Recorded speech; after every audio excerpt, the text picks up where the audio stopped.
لگایا مطلب یہ معمولی چیز نہیں ہے. ٹھیک ہے, تو سب سے پہلی چیز حیض اور نفاس کی حالت میں یہ چیز منع ہے, یاد رکھیے منع ہے. اب اگر بات آ گئی تو ایک بات رکھتے ہوئے آگے چلتا ہوں. ایک مرتبہ ایک صاحب سے جن کو عالم مانا جاتا تھا, بہرحال میں نہیں مانتا ہوں ان کو عالم, بہرحال مانا جاتا تھا اس لیے کہ حدیث میں الفاظ ہے کہ علماء انبیاء کے وارث ہے. تو ظاہر سی بات ہے وہی عالم انبیاء کا وارث ہوں گا جو نبوی علم دیتا ہو, اپنا علم دینے والا تھوڑی وارث ہوں گا.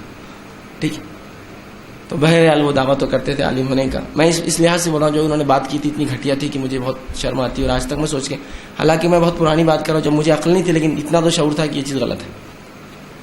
تو ان سے ایک شخص آیا اور کہا کہ مفتی صاحب میرے ذرا ایسا مسئلہ ہے کہ میرا دل چاہتا ہے کبھی کبھار اپنے بیوی سے پیچھے سے داخل ہوں, مطلب دبر کے حصے سے. پیچھے سے شرمگاہ میں داخل ہونا حلال ہے یاد رکھیے, لیکن پیچھے سے دبر کی جگہ, پیخانے کی جگہ داخل ہونا حرام ہے. تو کیا میں کبھی کبھار کر لوں؟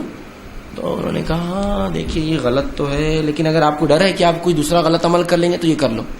سبحان اللہ, اجازت دے دی اجازت اٹھا کے. حالانکہ میں جب مشکل 12ویں میں ہوں گا, لیکن مجھے عقل کے خلاف بات لگی, اس لیے کہ سائنٹیفکلی وہاں داخل ہونے کی بہت سارے نقصانات ہیں, مانو آپ کو سائنسی اعتبار سے بہت سارے نقصانات ہیں اس کے, اور بالخصوص عورت کو نہیں مرد کو بہت ساری بیماریوں میں مبتلا ہو جاتا ہے مرد, چونکہ وہ جگہ ہے ہی نہیں اس لائق. ٹھیک, تو بھائی انہوں نے کہا وہ دل بولتا ہے تم ڈرو, تم غلط کام کرو, تو بولے کر لو, اندازہ لگائیے. یہاں حدیث کے الفاظ ہے جو شخص کاہن کے پاس جائے, پیچھے سے اپنی بیوی میں داخل ہو اور حیض و نفاس والی عورت سے ہم بستری کرے, اس نے اس چیز کا انکار کیا جو محمد پر نازل ہوئی, مطلب اسلام کا انکار کر رہا ہے, اور یہ کرے کبھی کبھار بولے تو کر لو. تو ہو سکتا ہے بیچاروں نے علم حاصل نہیں کیا ہوگا یا پڑھا نہیں ہوگا, میں ان کی برائی نہیں کر رہا ہوں, لیکن میں بتا رہا ہوں کہ لوگوں کے علم کا کیا معاملہ ہے جبکہ بڑے بڑے القاب ان کے نام کے. انتہائی افسوس کے ساتھ کہنا پڑتا ہے کہ آج اس حوالے سے ڈاکٹر حضرات کی جو ذمہ داریاں ہیں, ڈاکٹر وہ ذمہ داری پوری نہیں کر رہے.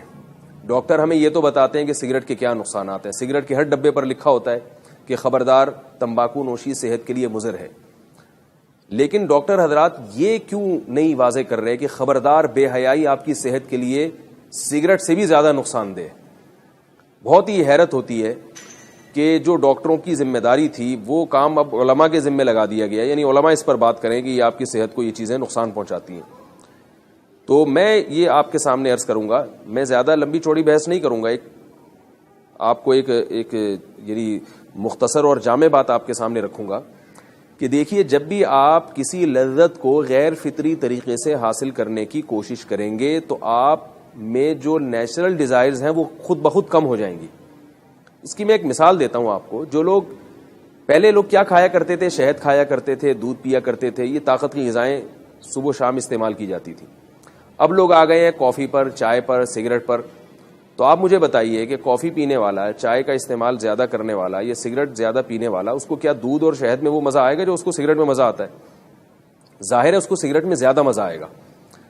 اب اس کو دودھ میں وہ رغبت رہی نہیں ہے, اس کو جو نیچرل غذائیں ہیں ان میں اس کی طبیعت ان چیزوں کی طرف مائل ہی نہیں ہوتی. اور جو آدمی ہیروئن کا عادی ہو جائے, آپ اسے کتنا ہی مرغوب کھانا سامنے رکھیں وہ ہیروئن کی طرف لپکے گا, وہ اس مرغوب کھانے کی طرف نہیں جائے گا. فطرت سے انسان جب ایک دفعہ ہٹتا ہے تو یاد رکھیے اس کا فطرت پہ آنا بہت مشکل ہو جاتا ہے, اور اس سے اس کی باڈی کو بہت شدید نقصان ہوتا ہے.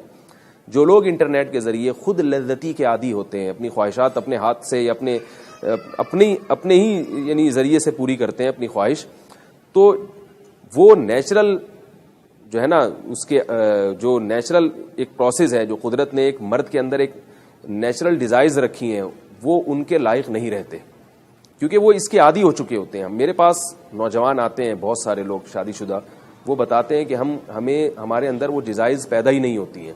ان کو جب تک وہ نیٹ پہ فلمیں نہ دیکھ لیں یا اس طرح کی تصویریں نہ دیکھ لیں جن سے ان کی شہوت بھڑکے, اس وقت تک وہ یعنی وہ اپنی زوجہ کے ساتھ جو ہے نا وہ سیکچوئل ڈیزائرز وہ پوری نہیں کر سکتے. تو کتنی ایک بڑا المیہ ہے کہ آپ ایک غیر فطری چیز میں پڑ گئے اور اس کا آپ کو کیا نقصان ہو رہا ہے آپ کی باڈی کو, کہ جو آپ کے اندر قدرت نے ایک جذبہ رکھا ہے اور قدرت نے آپ کے اندر جو ڈیزائرز رکھی ہیں آپ اس کے قابل ہی نہیں ہیں.